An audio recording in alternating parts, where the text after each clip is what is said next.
Two business owners each make $100,000 in profit. One pays thousands more in taxes than the other. The difference is not income. It is one IRS election many small business owners misunderstand.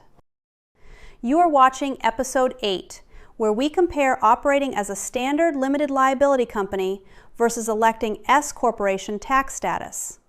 Thanks to Warren from Omaha, Nebraska for requesting this video.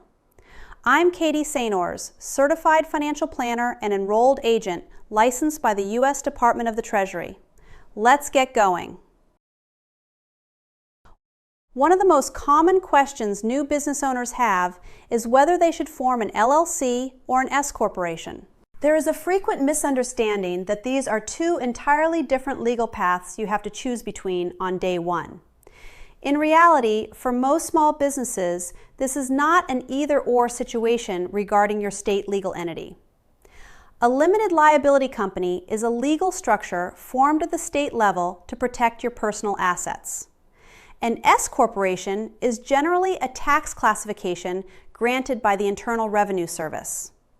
Most entrepreneurs will first form a standard LLC with their state. Later on, they can ask the federal government to treat that LLC as an S-Corporation strictly for tax purposes.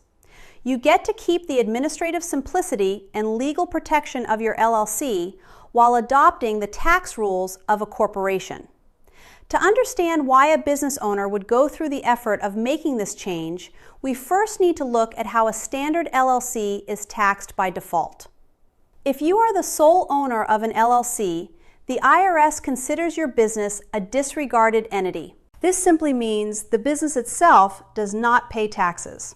Instead, all of the profits pass through directly to your personal tax return, usually reported on a form called Schedule C.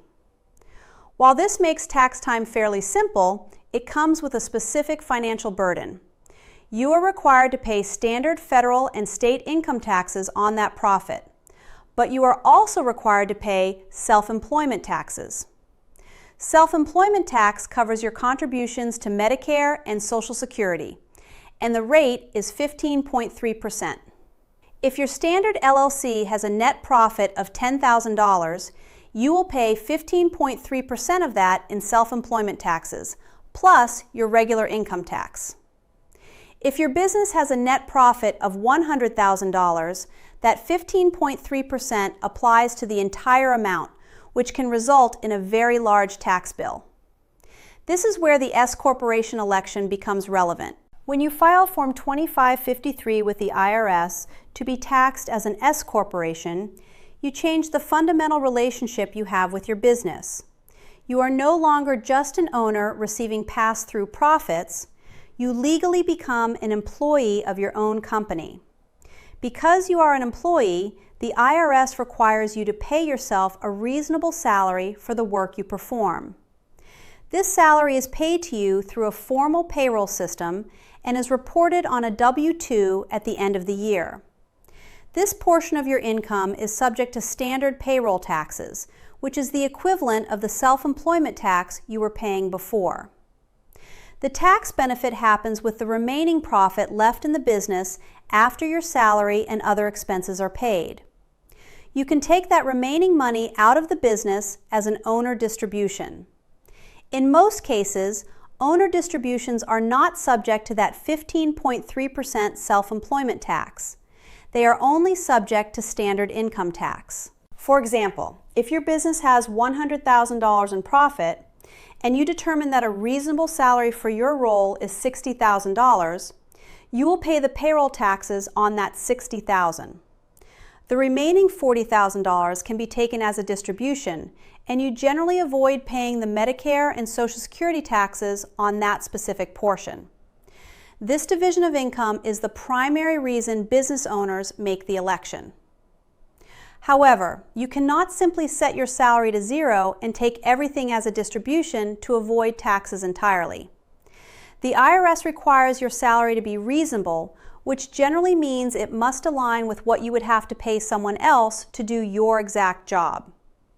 If you try to artificially lower your salary to dodge taxes, it can trigger an audit, resulting in severe penalties and back taxes. While the tax savings can be significant, electing S-Corporation status introduces new costs and administrative responsibilities that a standard LLC does not have. First, because you are an employee, you must run formal payroll.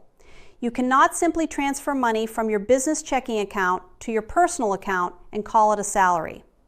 You need to calculate withholdings, remit payroll taxes to the government, and issue quarterly filings. If the idea of issuing paychecks feels overwhelming, we have a complete video that explains how to run payroll for a small business to help keep you compliant without the stress. Second, an S-Corporation requires its own dedicated federal tax return, known as Form 1120-S. Unlike a standard LLC where you just add a schedule to your personal return, an S-Corporation return is highly complex. It requires you to track your basis in the company and provide a formal balance sheet.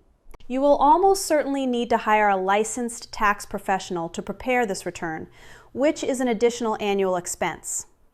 Maintaining this level of detail also means your bookkeeping needs to be accurate year-round. You can no longer just hand a shoebox of receipts to your accountant in April. We have a video covering how to set up accounting for your small business to help you build the foundation required to manage corporate finances. Adding yourself to payroll often means you have to register for and pay state unemployment taxes, which is another cost you would generally avoid as a standard LLC. Because of these added expenses for payroll processing, tax preparation, and potential unemployment taxes, making the election too early can actually cost you more money than it saves. As a general guideline, it is usually recommended to wait until you are consistently generating about $40,000 to $50,000 in net profit before you consider making the S-Corporation election. At that threshold, the tax savings on your owner distributions typically begin to outweigh the administrative costs of running the corporation. When reviewing your options, staying a standard LLC is best for freelancers, side hustles, or new businesses that are currently reinvesting most of their revenue back into growth, keeping their actual net profit below the threshold. It is also the ideal choice for business owners who want to keep their administrative burden and professional fees as low as possible. Electing S-Corporation status is best for service-based professionals, consultants, or established businesses generating a steady, predictable net profit well above the threshold. It is specifically suited for owners who have the consistent cash flow required to support a regular payroll schedule and who are willing to take on a stricter level of financial compliance in exchange for potential tax savings. I know that calculating payroll taxes and worrying about IRS scrutiny can feel incredibly stressful when you're just trying to run your business day to day. But taking the time to master your tax strategy is exactly how you build real, lasting wealth. Thanks for watching. I'm Katie St. Ors. See you for my next video where I talk about everyone's favorite subject, taxes. This video is for educational purposes only and does not replace personalized tax or financial advice. Always consult a professional for your specific situation.